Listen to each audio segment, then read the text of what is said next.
Breaking news या घडीची मोठी 6 खासदारांच्या विलीनीकरणाला अखेर मंजुरी देण्यात आलेली आहे।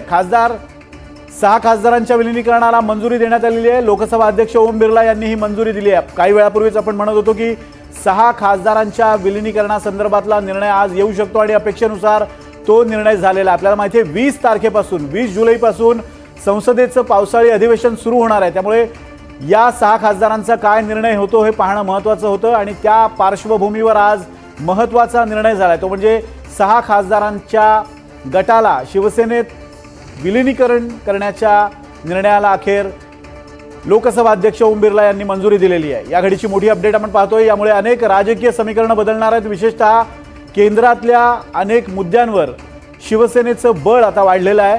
त्यामुळे पुढच्या काळात कशा पद्धतीने शिवसेनेची वाटचाल राहील आणि त्यातही भाजपची या सगळ्यातली काय भूमिका असेल हे पाहणंही महत्त्वाचं असेल। या घडीची मोठी अपडेट आपण पाहतोय। 6 खासदारांच्या विलीनीकरणाला अखेर मंजुरी देण्यात आली आहे। लोकसभा अध्यक्ष ओम बिर्ला यांनी या विलीनीकरणाला मंजुरी दिलेली आहे।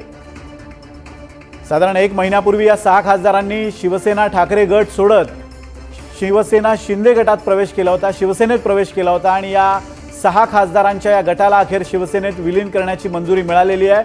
आता शिवसेनेचं संसदेतलं बळ वाढलेलं आहे। एकूण 13 खासदार शिवसेनेकडे असणार आहेत। त्यामुळे शिवसेनेतला एक मोठा पक्ष, इंडियातला एक मोठा पक्ष म्हणून शिवसेनेकडे पाहिलं जात आहे।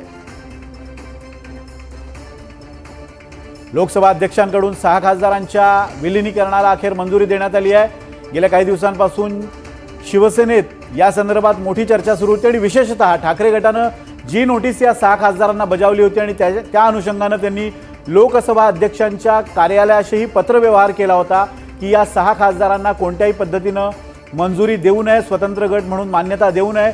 त्या उपर सुद्धा आता हा निर्णय झाल्यामुळे शिवसेना ठाकरे गटाचं काय मत आहे किंवा काय प्रतिक्रिया आहे हे पाहणं महत्त्वाचं असेल। आज उद्धव ठाकरे नागपुरात आहेत। नागपुरातून त्यांची प्रतिक्रिया येणं अपेक्षित आहे। या 6 खासदारांच्या गटाला अखेर शिवसेनेत विलीन व्हायला परवानगी देण्यात आली आहे। शिवसेनेचे 13 खासदार आता लोकसभेत असतील। शिवसेनेचं लोकसभेतलं बळ वाढलेलं आहे आणि याच संदर्भात बोलण्यासाठी नागेश पाटील आष्टीकर खासदार आपल्यासोबत आहेत। आष्टीकरजी, 6 खासदारांच्या म्हणजे तुमच्या विलीनीकरणाला अखेर या गटाच्या विलीनीकरणाला मंजुरी मिळाली आहे।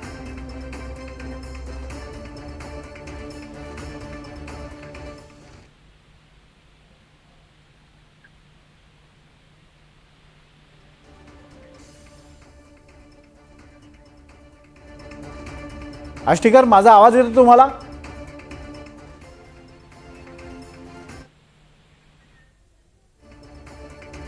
नागेश पाटील आष्टीकरांशी आपला संपर्क खंडित झालेला। आपण पुन्हा एकदा त्यांच्याशी संपर्क साधणार आहोत। या घडीची मोठी अपडेट आपण पाहतोय। शिवसेनेचे एकूण 13 खासदार झालेले आहेत। लोकसभा अध्यक्षांकडून 6 खासदारांच्या विलीनीकरणाला अखेर मंजुरी मिळालेली आहे। या घडीची मोठी अपडेट आपण पाहतोय। दिल्लीच्या राजकीय वर्तुळातून हा निर्णय आज येणं अपेक्षित होता आणि विशेषतः 20 तारखेपासून म्हणजे 20 जुलैपासून सोमवारपासून संसदेच्या पावसाळी अधिवेशनाला सुरुवात होते आणि त्या पार्श्वभूमीवर आज हा निर्णय होणं अपेक्षित होतं। नरेश मस्के आपल्यासोबत आहेत, शिवसेनेचे खासदार। मस्केजी, 6 खासदारांना अखेर तुमच्या पक्षात विलीनीकरणाची मंजुरी मिळालेली आहे। पहिली प्रतिक्रिया तुमची काय आहे? हे बघा, घटनेने दिलेला जो अधिकार आहे 2/3 खासदारांना आपला वेगळ्या पक्षात विलीन होता येतं, हा घटनेने दिलेला अधिकार आहे आणि त्या अधिकाराचा उपयोग या खासदारांनी केलेला आहे।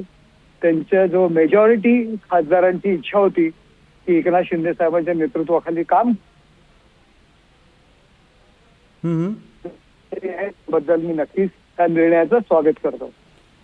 आज हा निर्णय अपेक्षित होता आणि त्यानुसार हा निर्णय झालेला आहे। आता शिवसेनेचं संसदेतलं बळ वाढलेलं आहे। पुढचं नियोजन काय? ऑपरेशन टायगर 2 या संदर्भातली चर्चा सुरू आहे, तशा काही हालचाली सुरू आहेत? हे बघा, ऑपरेशन टायगर 2, 3 हा विषय महत्वाचा नाहीये। हा विषय महत्वाचा आहे की जे बाळासाहेबांचे शिवसैनिक आहेत, जे आजपर्यंत किंवा भविष्यामध्ये जे उद्धव ठाकरे यांच्या समवेत राहिलेले आहेत, परंतु हा पक्ष काँग्रेसच्या अधीन चाललेला आहे, काँग्रेसच्या तालावर नाचतोय आणि काँग्रेस बरोबर भविष्यात विलीन होईल।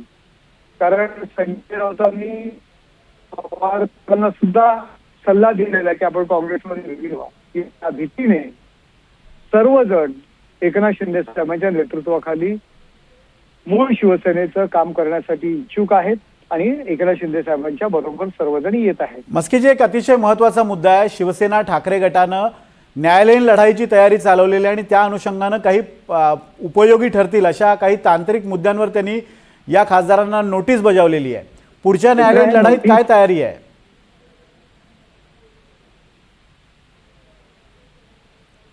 सैनिक आहेत शिवसैनिक त्यांच्या समवेत काही राहिलेले आहेत. केवळ बाळासाहेबांच्या केवळ भावना आणि या सगळ्या गोष्टींवरती जे काही उरलेले शिवसैनिक आहेत त्यांच्यासोबत ते टिकावे, नगरसेवक सोबत राहावे, पदाधिकारी सोबत राहावे, उरलेले आमदार सोबत राहावे, याकरता ह्या सगळ्या गोष्टी ते नाटक करत आहेत. त्यांना माहिती आहे तांत्रिकदृष्ट्या या केसमध्ये काहीही दम नाहीये. घटनेने दिलेला अधिकार आहे. 2/3 सदस्य बाजूला वेगळा होऊन गट तयार करून दुसऱ्या पक्षात विलीन होऊ शकतात. ही तांत्रिकदृष्ट्या अगदी परफेक्ट विषय आहे आणि त्यामुळे उरलेली लोक थांबवण्याकरता या सर्व गोष्टी न्यायालयीन लढा वगैरे या सगळा बागुलबुवा करतायत. अनेक बातम्या येत आहेत की काही ठिकाणचे नगरसेवक सुद्धा शिंदेच्या संपर्कात आहेत, तुमच्या संपर्कात आहेत. या बातम्यांमध्ये खरंच तथ्य आहे का? तुमच्याकडे ठाकरे गटातनं अप्रोच होणाऱ्यांची संख्या आहेत. रोज शेकडो पदाधिकारी कार्यकर्ते एकनाथ शिंदे साहेबांच्या नेतृत्वाखाली तुमच्या मूळ शिवसेनेत प्रवेश करतायत आणि सर्वजण येण्याकरता इच्छुक आहेत.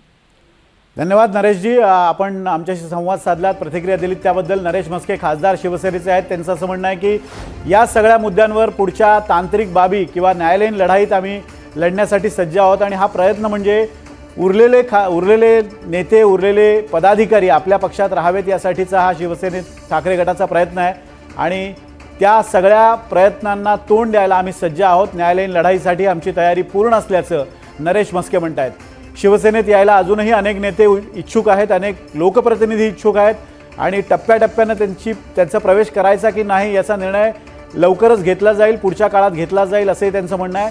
विशेषतः या 6 खासदारांना आपल्यासोबत आल्यानंतर आता शिवसेना यांचं बळ संसदेत वाढलेलं आहे आणि त्या अनुषंगानं अनेक घडामोडी घडू शकतात. विशेषतः संसदेच्या पावसाळी अधिवेशनात काही महत्त्वाची विधेयकं येणार आहेत आणि या विधेयकावर वाढलेली शिवसेनेची ताकद NDAसाठी फायदेशीर ठरणार आहे आणि त्या अनुषंगानं अतिशय महत्त्वाचा असा निर्णय होता. सोमवारपासून संसदेचं पावसाळी अधिवेशन सुरू होतं आहे. या अधिवेशनामध्ये मतदारसंघ पुनर्रचना विधेयकसुद्धा मांडलं जाणार आहे आणि या विधेयकावर NDAची वाढलेली ताकद कमाल करून दाखवेल असा विश्वास आता शिवसेना आणि NDAतले सदस्य पक्ष व्यक्त करत आहेत. दरम्यान या घडीची ताजी अपडेट आपण पाहतोय. शिवसेनेचे 13 खासदार आता संसदेत झालेले आहेत. 6 खासदार जे ठाकरे गट सोडून शिंदेंच्या सोबत आलेले आहेत. या 6 खासदारांच्या गटाला शिंदेंच्या शिवसेनेत विलिनीकरणास अखेर लोकसभा अध्यक्षांनी मंजुरी दिली आहे.